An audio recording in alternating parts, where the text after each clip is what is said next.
Part 2. I'm going to try my best to pick up where we left off. I think I was talking about the OMPFC's connection to the amygdala. Just being like a really, really important aspect of like attachment, and that the circuitry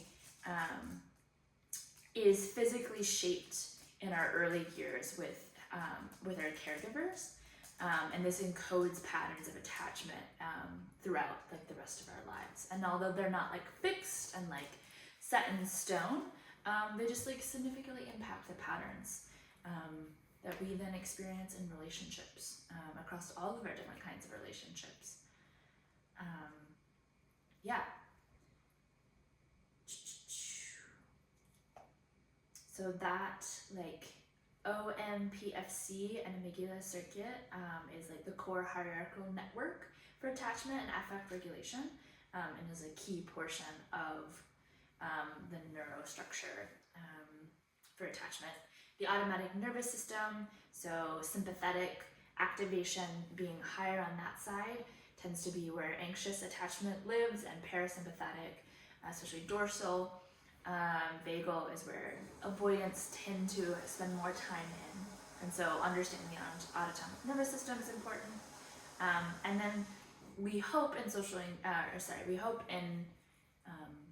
our attachment style that then our social engagement system is primed and ready. And so in secure attachment, where we're using the parasympathetic branch of social engagement. The neurotransmitters that are really important in attachment are endorphins, oxytocin, and vasopressin, dopamine, and serotonin. All of these have different aspects to that, like propel evolutionary attachment as something to make sure it happens, because it's vital for our survival. And then the clinical application of this is just like, we're trying to have, for many of us that didn't get secure attachment young, like we're providing a new experience. So hopefully we're modeling and shaping secure attachment from the therapist to patient, and that there are repeated experiences of feeling safe and being seen that can like modify that OMPFC amygdala circuitry, and build new capacities for self-regulation and secure connection, which is what we talked about earlier with like co-regulation, that we're setting those ground foundation for the ability to be able to then, in that attachment and co-regulation for self-regulation outside of the therapeutic space.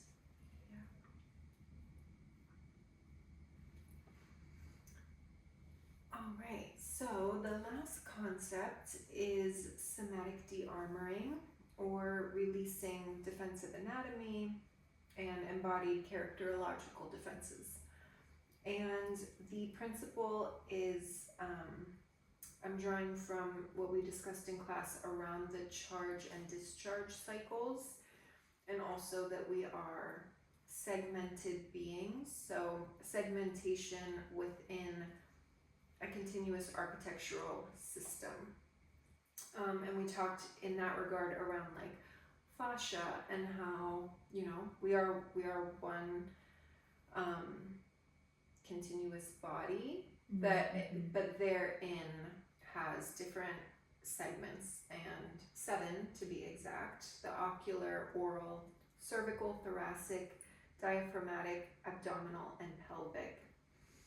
And in terms of clinical application, I think that as somatic practitioners, this is so much of what we will be doing, and it really just varies as to how explicit we are in going about it. But I think if we think about the body as the unconscious, then even if we're not doing really direct, even hands-on or explicit somatic work, as psychic, beliefs or cognitions and, you know, emotional inclinations, as these things shift with the therapeutic relationship and through neuroplasticity, those changes theoretically will be reflected in the body, through the body. And so regardless of how we're approaching therapy, the body will probably reflect it in, you know, we hope in a more disarming kind of way, the softening of the armoring, both characterologically, like in terms of defenses, but also as they show up in the physical body. So, and there are, you know, many ways of doing this. We talked, you know, about breath work, breath being one way. Obviously, like hands-on body work is another way. But I'm thinking also of the example that we spoke about in class regarding someone with charge in the ocular band and having overcharged eyes, and the way that we might work with that, with the intention of kind of redistributing some of that energy. So, you know, a practice might be that we ask them to engage in eye contact while also bringing interoceptive awareness to their toes.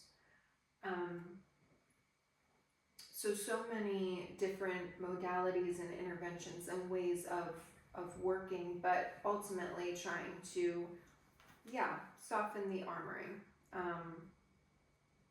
We also spoke a lot about the fact that it's not just neurology. Maybe I'll go into the neurological structures that are implicated in de-armoring first. So those are the somatic nervous system, the central nervous system, and autonomic nervous system.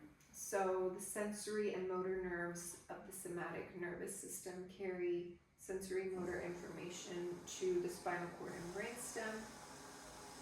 Also involved in somatic de-armoring is the limbic system, including the amygdala and the hippocampus, which are involved in processing emotions and memories related to the armoring. The thalamus, which we said before, is a key relay station for sensory information. And then also the somatosensory cortex, prefrontal cortex, and premotor cortex, as well as the reticular formation, which is located in the brainstem and affects arousal, sensation, motor function, and functions like heartbeat and breathing. But also, as we discussed in class, it's not just about the neurology, and this kind of gets to the one unified continuous fascial web that we are. Fascia is also very much a part of the de-armoring, and you know, we have, each body has kind of a somatic set point or equilibrium, and we have these habits of posture. And so also working with those, I know we spoke in class about trauma and the effect that it has on the body in ways in which there's a tendency to kind of pull inward, like moving towards the fetal position. And so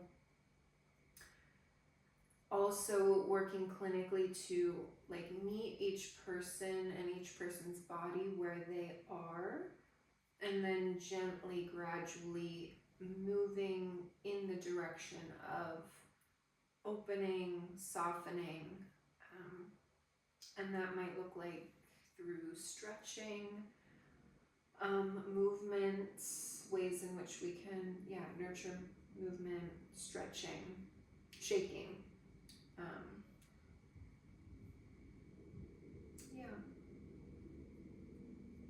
But I think as, you know, somatic clinicians, this is really like the core or the heart of what we're doing, and there's infinite ways of actually going about doing it. Cool. Yeah.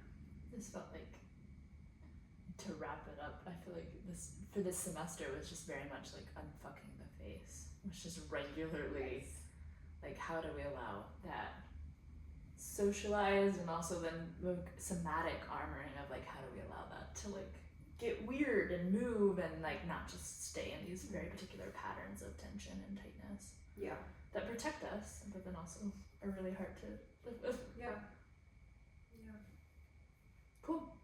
Okay, so our last part, we are looking at a scene from The Pursuit of Happiness, in which Will Smith, I don't know the character's name, and his son are in a BART station, and I think the two concepts that we're going to look at are play and then co-regulation, and the ways in which play can be they almost inform each other. Yeah, so I think for play, like it's very clear, it's very clear, like play is imaginative play, in which Will Smith's character is like engaging with his son, like engaging like a time machine, and they're going back into dinosaurs, and I think that he like starts play, like makes the bid with his voice. I think very much so. Like there starts to be lots of dynamism. Like his voice is very dynamic, and there's like movement in the body. So you start to see like the ways in which the mirror system, which imitation is a very important part of play. And so like as like Will Smith is like looking around at these dinosaurs, like his son starts to like look around at the dinosaurs, and like their eyes go wide, and I don't know if it was his son whose eyes start to go wide or Will's, but you start to like see both of them like be in it with each other. Yeah, and I think there just is an element of, you can see that they, at least in my assumption, is that the characters seem very hypo-aroused before, and maybe Will, I mean, he's looking around quite a bit before, so there might be some sympathetic, but there seems to be much more of like the social engagement system online between the two of them through play. Yeah, in a way that like I feel playful in my body when I'm watching. Yeah, that is like the internal somatic experience where I'm also like, whoa, okay, and like start to smile and laugh along with them. Yeah, and I think that this scene is really a great example of using co-regulation to upregulate. Yeah. In the beginning of the scene, the son is visibly like downcast and despondent about sitting in this train station, and his body language reflects that. It's, almost like a collapsed internal position. And Will Smith's character is, attuned to that and invites play and the imaginal in what is ultimately a successful attempt to co-regulate his son, but to like upregulate. And yeah, I think the energy of the scene really quickly shifts to one that is like dorsal parasympathetic to sympathetic, but sympathetic that is like pleasurable and like oriented around play as opposed to hyper aroused dysregulation. So yeah, really, really sweet. Yeah, I love that scene. Oh. Okay, thanks, Brian. Thank you.